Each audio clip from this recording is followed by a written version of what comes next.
The Washington Commanders just missed out on a huge opportunity. Let's talk about it. How I feel? Blessed. What I want? Get back slow. I love the way she rockin' it. I love the way she move it, shake it on me. When she poppin', the shawty is the winner. You can tell that shawty's no beginner. She's confident. I love the way she move. Follow me on Twitch at ChewyIRL, as that's where I will be live streaming the games anytime the Washington Commanders play. I streamed the game yesterday versus the New York Jets, and I know some people probably was like, Juan, where are you at? I'm over on Twitch. So go ahead and give me a follow. And then secondly, join the Discord server, as I finally got one up and running, and we already got a couple people in here. It's going to be a place where you can have fun and be your authentic self. Enjoy the rest of the video. YouTube, what's going on? It's Juan Gotti here with another Washington Commanders video, and in today's video, I'm coming on here with a video where we're going to be talking about the Washington Commanders missing out on a huge free agent. So without further ado, let's get straight into today's video. Before we do, make sure you guys go down below, leave a like on this video, subscribe to the channel if you are new, turn on post notifications so you get notified when I upload new videos like this to the channel. We're on the road to 8,000 subscribers, so we greatly appreciate it if you can reach that goal as soon as possible. Thank you so much. Let's get straight to it. Y'all, yesterday, we was watching the game over on Twitch. I'm telling y'all, come over there, because that is where we are all season long, having a blast, having fun for each and every single game this season. And also, call into the Command Extra Post Game Show right now, as the game that we just finished watching between the Washington Commanders and Miami Dolphins. I know y'all have a lot to say. 240-303-2936. And once we get enough callers, I will air the next episode. Let's get to it. The Washington Commanders had a game yesterday where this specific problem showed its ugly head once again. And a solve to that ugly problem was out on the market for months. Before training camp, before the draft, Stephon Gilmore was out there. And I said that we should get him. I said that it makes too much sense to not sign Stephon Gilmore. And we waited, and we waited, and we waited, and now he's gone. Breaking news, cornerback Stephon Gilmore signs a one-year, $10 million deal with the Minnesota Vikings, and my heart is broken. Now you're probably like, Juan, why do you want Gilmore so bad? I mean, it's just Stephon Gilmore. Like, come on now. That should just say it in itself. But secondly, this cornerback room is bad, man. It is bad. And yesterday, it showed its ugly head once again, as Benjamin St-Juste, he tapped into his inner Emmanuel Forbes and got cooked off the line, beat for a touchdown. Now, I want to say something, right? When Emmanuel Forbes got cooked last week versus the Jets, in that same exact fashion that Benjamin St-Juste got cooked in, nobody said nothing. Everyone said, oh, that's a good ball. Forbes was in good coverage. Nothing he could do right there. It's not his fault. I'm like, okay.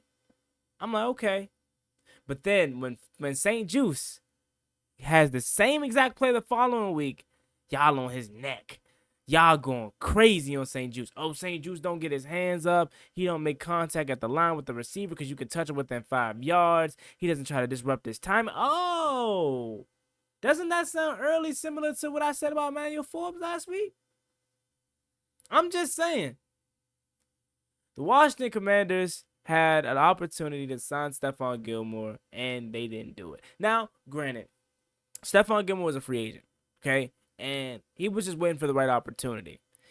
And apparently, the Vikings are the right opportunity. They do have a good defense. But if you look at their situation as a whole, Sam Darnold is their starting quarterback this season. JJ McCarthy out for the rest of the year. And I don't think people think too highly of the Minnesota Vikings and Kevin O'Connell, unless the defense is going to carry them. Now, he is joining a defensive staff that already has a bunch of talent. I believe Brian Flores is still there. I guess it's a good move for him.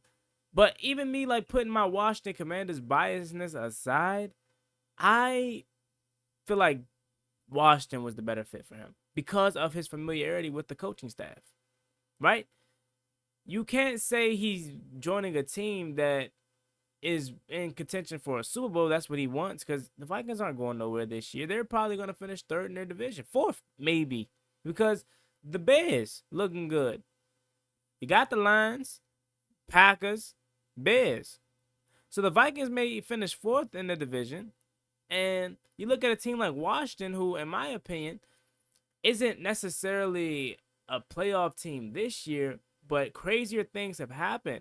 If you put enough talent out there and you add to this struggling secondary, maybe you can see something, because we do have a young quarterback in Jaden Daniels who has an opportunity to burst onto the scene immediately. I think it's all about money for him as he signs a 1-year, $10 million deal, and we couldn't cough that up. Like we didn't want to do that. I feel like we should have, because there's no way we can go into the regular season with the schedule that we have with these DBs and just that be it. I'm afraid for what AJ Brown's gonna do to us. I'm afraid for what Jamar Chase is gonna do to us. I'm afraid of what CeeDee Lamb's gonna do to us. Hell, even Malik Neighbors. Like, we have a gauntlet of receivers that to face this year. Drake London, so many receivers that we have to play this season, and Mike Evans week 1 right off the rip. Like, I don't know, bro. I'm really not confident in this DB room, and I really don't know why we didn't try to get Stephon Gilmore, because it's not like they say we tried to get him and we just failed on bidding. It didn't seem like we were interested at all in him, and that kind of mind blows me. The only other guy that's out there that I'm interested in is Xavier Howard, maybe. And Xavier Howard isn't Stephon Gilmore. I know Gilmore, even though he's 32, 33 years old, I know he still has something left in the tank.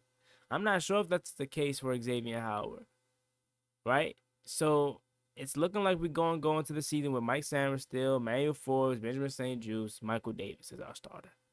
Michael Davis, Benjamin St-Juste, and Sanders still as your starters.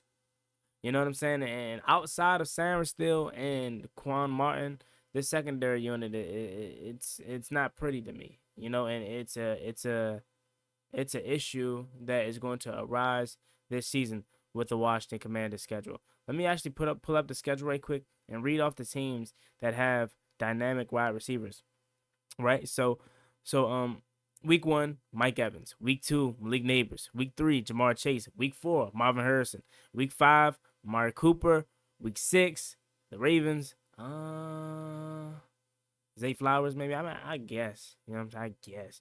But the Panthers, no. DJ Moore, the Bears, we know what he did to us last year. That was with Justin Fields, and they still got Keenan Allen now, so that's scary. You got the Giants again. You got George Pickens. You got AJ Brown, then CeeDee Lamb, then DeAndre Hopkins if he's healthy during that time. Chris Olave. Then you got AJ Brown and Devonta Smith again, Drake London, and then Cowboys again. So every single game we play this season is going to be a premier wide receiver, and I have no confidence in any of our cornerbacks' ability to hold their own. I want to take a quick pause in today's video and give a huge shout out to today's sponsor, SeatGeek. SeatGeek is the place for you if you're going to any live event, and I know a lot of y'all are going to Commanders games. Right now, you can use my promo code JuanGotti on the promo code section of SeatGeek and get $20 off your first purchase. I'm telling you to take advantage of this right now because it is an LTD, limited time only, and right now, again, you can get $20 off your first purchase. But let's say you already bought your tickets, but you want to pay for parking, but you know parking is too expensive. Well, punch in that same promo code and you get $20 off your parking. Alrighty, y'all, back to the video. So, yeah, ladies and gentlemen, I just want to make this quick video because I personally feel like we missed out on an opportunity. Like, at least offer him, at least talk to him, at least bring him into the building. And I'm pretty sure with how public things are nowadays, if he was even brought into the building, we would have known. And we just showed no interest. I don't know if they believe Chiggy and Newsium is going to make this roster and he could do something. I'm not really sure what their thought pattern is. But all I know is each and every week of these first 2 regular season preseason games, I've seen our guys get cooked by backups. Both guys that we thought are perceived to be potential starters, first round pick, and then now Benjamin St-Juste is a potential starter, both getting cooked back-to-back weeks on the same route. We need Daryl Green up in that building, man. Because, I mean, apparently somebody, no DB's coach is telling them to get physical at the line. It's like they're just bailing immediately and still getting beat over top. It's not like they're pressing and then they lose the press battle and the receiver outmuscles him and then gets over top of him, they're bailing immediately as soon as the play start and still gets cooked. But there we have it. That's what we're going to have to deal with. Along with kicking, we have issues at corner. Let me know what you guys think about this video in the comment section down below. As always, me boy Juan Gotti, like, comment, and subscribe to the channel. We're on the road to 8,000 subscribers, so we greatly appreciate it if we reach that goal as soon as possible. Don't forget to call into the Command Extra Post Game Show 240-303-2936. That is on your screen to leave your thoughts on the game we just finished watching between the Washington Commanders and Miami Dolphins. Also, follow me on Twitch as I'm live over there every single game day and live at 9:45 on every single game day morning here for the Command Extra pregame show. Alrighty, y'all. Y'all have a blessed one. Stay safe. Be easy. Peace.